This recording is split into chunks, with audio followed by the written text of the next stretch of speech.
I'm not a proper one. I'm a point maker really, but since the plague arrived I've spent all my time looking after the sick. You probably think I'm mad, risking infection like this, but someone has to do it, and so many of these poor people are my friends. They say the disease came here in a box of clothes sent from London to a family in Moody Street. I knew them well, but they're all dead now, except for their youngest daughter. She's only 4 and a lonely orphan already. I rescued her from the infected house. Nobody else would go near. And now she's in one of those makeshift huts that smells of frankincense. I stay with her for as long as I can, but there are so many others to care for. She's very brave when she's alone. I think she may escape the disease. I pray for her every day.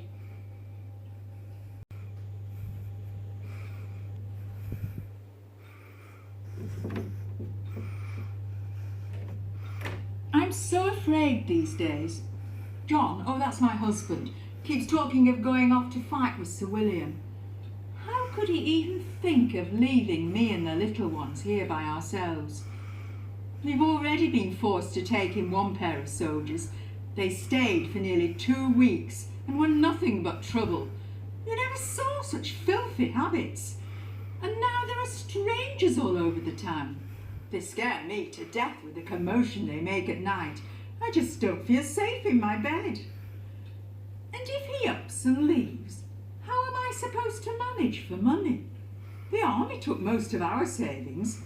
Seems like a strange kind of tax to me. We're not really poor enough to get help from the town corporation. And anyway, after the plague, I don't think they've got anything left to give. I suppose I'll just have to hope someone puts an end to this horrible war soon. I'm not the only tanner here. There are lots of us in Congleton. I think it all started because of the river and streams. We need plenty of water when we tan the leather, and there's been cows and pigs around here for as long as anyone can remember. But business has been bad lately.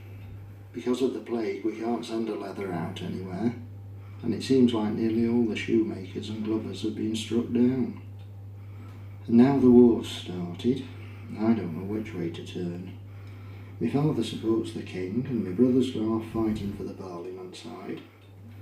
To be honest, I think I'm going to do my best to keep out of it and stay here to protect my house and family. It's lucky we've had a good trade in the past and we've got some money put by. Which reminds me, I must find a safe place for it. I couldn't believe it when I started working at the silk mill. I'm only 11, but I'm one of the oldest. I think there's nearly 100 of us here, girls and boys. I'm getting used to it now, but I feel sorry for the younger ones. We're 12 hours or more on our feet every day, and woe betide anyone who's caught sitting down. We get a little rest on Sundays though. Well, if you can call it that. We go to Sunday school. At least we can sit down there, but the lessons make my head ache and I feel so weary.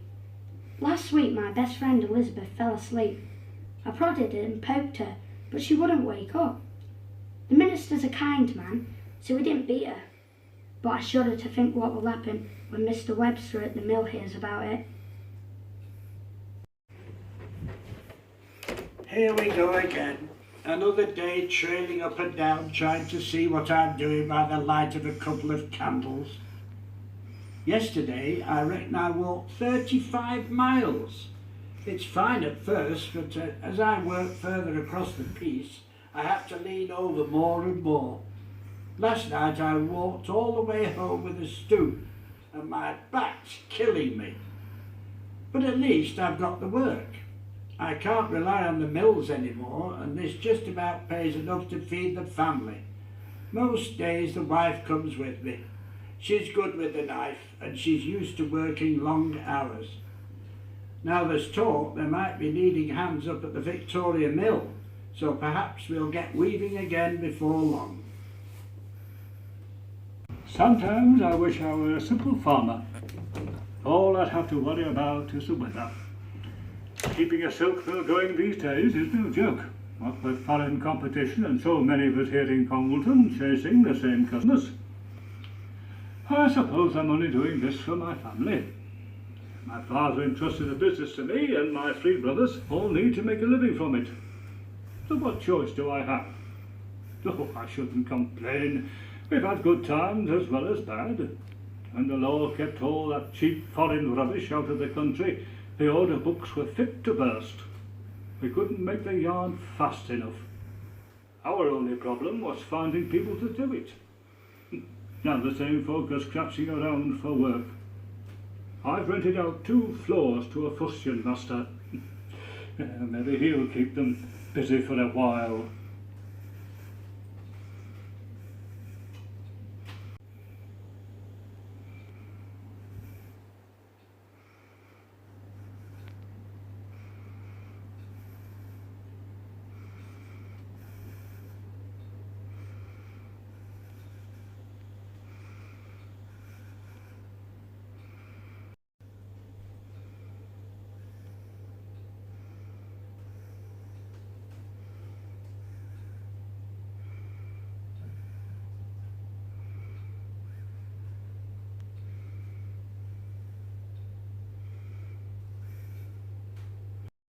Oh, I shouldn't complain.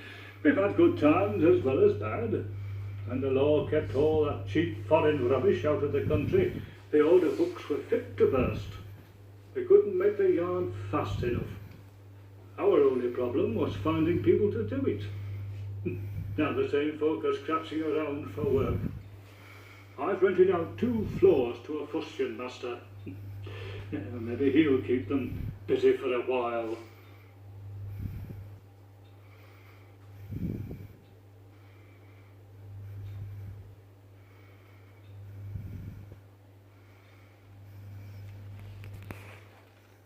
Many of us here in Congleton.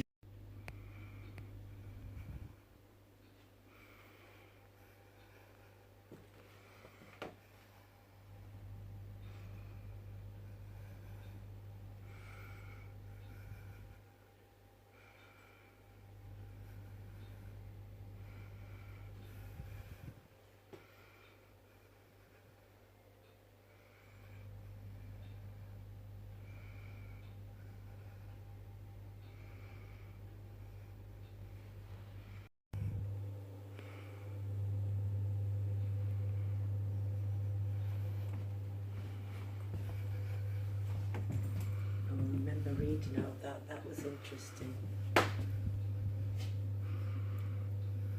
We've been in one of them, haven't we? Yeah. Got the other 2 to do next.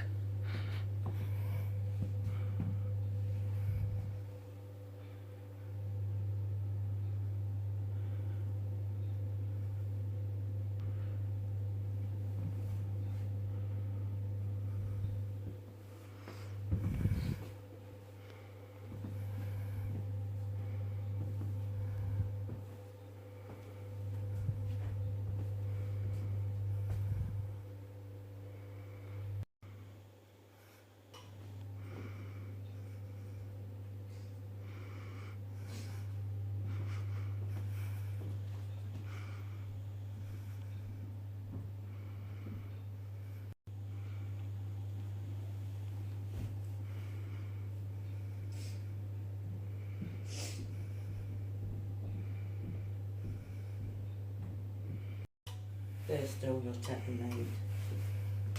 When you get to it.